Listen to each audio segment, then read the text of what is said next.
I'd like to talk today. Unfortunately, I'm going to get real bureaucratic on you because I am a paper pusher. I sit in my Dallas office and I push papers. I had a past where I used to actually fight fires out in Nevada, so I've actually worn the yellow shirts, but that was a long time ago. Now I push paper, but I want you to be aware of what our rules are, because you're going to be needing to feed information to the state should any of your prescribed burns cause an issue with some of these regulatory monitors. I would like to emphasize to you how dramatic it was that EPA has created a regulatory path to exclude data that's been affected by a prescribed burn. If you think about it from the environmental viewpoint, you just shouldn't be burning. Find another solution. Find another solution besides burning, because burn causes smoke and smoke is bad. Well, actually some, like Region 7 out of Kansas City, maybe Region 8, really listened to the people in the field and really heard the benefits of prescribed burns and really finally understood if we don't let you do prescribed burns, the wildfires will be even worse. And also the ecology. Some parts of Mother Nature wants to be burned. And that was a huge concession from an EPA federal standpoint of, okay, prescribed burns need to happen. And we need to give them a regulatory out if that causes an air issue. Because we're not going to hold Oklahoma City and Tulsa responsible to go through an entire bureaucratic process because there was a prescribed burn that is an unusual occurrence. But anyway, we as an agency have recognized, and there is a regulatory path, which is what I'm going to be talking about here. And it's all about a regulatory path where ODEQ, TCEQ will be working with us if one of your prescribed burns impacts a monitor. You just need to be involved and know what they're going to go through when working with us. I think you know this. There's a lot of wildfires that go on across the country. The amount of wildfires is growing every year. Prescribed burns happen all over the place. Across the country, prescribed burns generally are underreported. Oklahoma's to be complimented. They have a pretty stout and robust reporting mechanism, and you have your prescribed burn association, some of the best in the country. You're very aggressive towards this. This is all good. Still wish the prescribed burns wouldn't happen, but they need to happen, and you guys are on top of it. You have these nonprofits that help people do the prescribed burns in the best way possible. Just so you know, in my bureaucratic little world down in my cubicle in Dallas office, I live and breathe particulate matter. So I'm all about the stuff that gets into your lungs, and I will tell you that particulate matter, the science behind it is showing more and more concerns with the human health impacts from particulate matter. And obviously, your smoke contributes a lot to the overall situation. Don't need to tell you, once you've inhaled smoke, you know what it does to you. So you've all been on a burn where the wind turned the wrong way, it got in your lungs and you were hacking.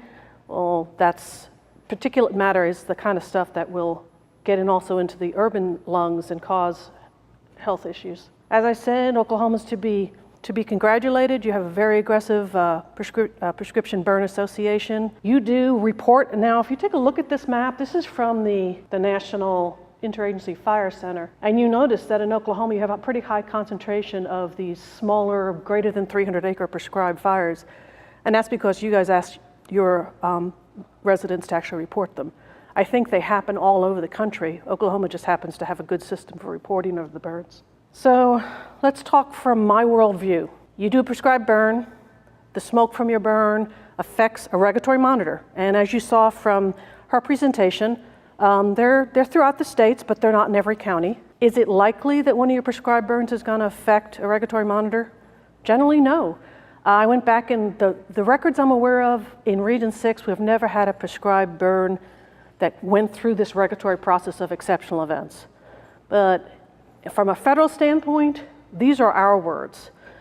Everyone uses different terms. No one has agreed on what all these means, but I will tell you that from a federal Clean Air Act exceptional event regulatory framework, The path we gave you to get through that focuses on prescribed burns on wildland. And not wildland, your rangelands.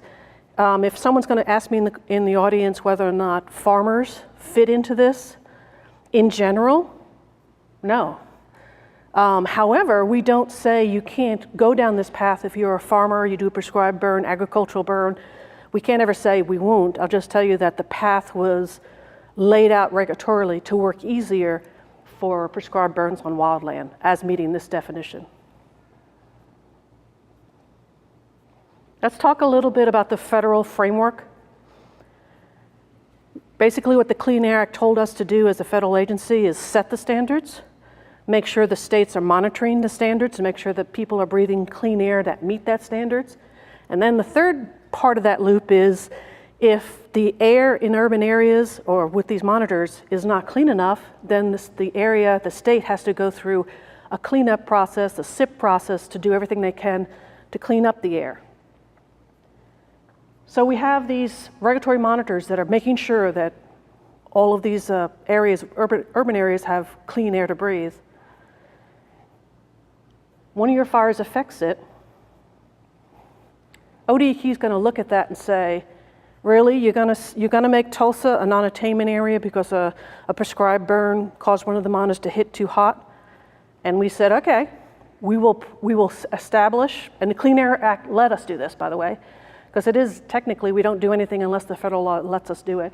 The Clean Air Act gave us a loophole to say, if you can make a legitimate argument, you can connect all the dots, this prescribed burn, this monitor, the wind was in the right way, you can put all the pieces together for us, we will let that hit be taken out of the pot, be excluded from the Tulsa, Oklahoma City non-attainment evaluation. So it's excluded from regulatory. It doesn't disappear, the data stays. We know you had a high hit that day, just we're not going to hold the urban area responsible to fix their air because a prescribed burn made a hit. So that's the regulatory, that's what I'm going to work on. The exceptional events is the thing I work on with the ODEQ. The people who actually do the prescribed burn need to be feeding information to ODEQ to get through this regulatory process. More regulations, so sorry. If what I just said didn't make sense, this is more of a visual. Basically, most of the areas in Region 6, the 5 states I work in, we're over there in the green. We have a standard, we continuously monitor. Most of the time every year, the monitoring's all good and we just continue to monitor, make sure it's okay. It's when you have some hits over there that you come into the bad side. This is the non-attainment area, and this is where people go into the SIPs, the local economic impact. So red is bad, you don't want to go into non-attainment. We want to exclude the data from your prescribed burns instances, so we stay on the attainment side of this regulatory cycle. Of course, we're a bureaucracy, so there's a process. ODEQ gets a hit, trace it back to one of your burns. They work with us. We do emails back and forth. Listen, we think we got a hot one. We think it was caused by this over here. We talk about it, and if it's significant, we work out whether or not, was it bad enough to make a big deal out of? Does that make sense? Was it regulatory significant? Because sometimes it's a hit, but it's not going to affect anything. It's just not going to affect a non-attainment decision, and we work with them bureaucratically, and we figure that out. But if it's regulatory significant, wow, that could put Oklahoma City into a potential non-attainment cycle. We say, okay, give us a formal initial notification, and we ask them to do this thing called a demonstration package, paperwork. And that's where I want to talk to you about, you need to feed the information so they can do this demonstration package and make the argument to me in Dallas that this particular high reading should be excluded. And then we get back to them. Paper, paper, paper. Regulatorily, this is the key words. They need to connect the dots. Clearly show me your fire made this hit happen. And that's a lot of science. That's modeling, that's wind speed. Then we start getting a little more bureaucratic. This is actually straight from the federal law, that they need to be able to say that it either is a natural event. And by the way, for wildfires started by lightning, good to go, natural event, done. Stop talking. Now, obviously, your prescribed burns, you did that. it's hard to say you didn't do it. So it's human activity. Then we have to go to, okay, so then your prescribed burn fits into that part of the piece of the puzzle. Then they need to make two arguments. ODEQ needs to make two arguments to me. Yep, it was human activity, but we believe it was not reasonably preventable because if they didn't do it, we'd have a worse fire next year. This is where they have to make the argument that there would have been foregone benefits, that basically prescribed burns have a place in how we run our country. That's pretty much, that's easy for them to do if your prescribed burn follows clear objectives. And that goes back to what I'm going to talk to in the future with the smoke management plan in Oklahoma. The reasonable controllable, this is where you, the prescribed burn operators, the burn managers, really play a part. This is where you need to say that your fire was conducted in accordance with the state practices. Or if you didn't actually do that, that you have the burn report, you did everything you could to make the burn as responsible as possible to control the air impacts. This is a lot of paper that the state's going to be making, and your role is particularly with that not reasonably controllable. You did everything you could to make it right. Oklahoma has a smoke management program. If your documentations of your burn clearly indicate that you followed their smoke management program, it just makes their lives that much easier. ODEQ, your records will track with what they said you should have done, and then that will come to me and I'll say, okay, smoke management program, the regs said that was the way you're supposed to do it, and I have an easier time saying, yes, let's exclude that piece of data. If the smoke management program doesn't apply to you, you didn't quite follow it, then I need to see your records of your prescribed burns, of the practices you did to prevent the air impacts from your prescribed burn. And you know what these are. You're the professionals. You're the ones who know how to make the burn work as best it can.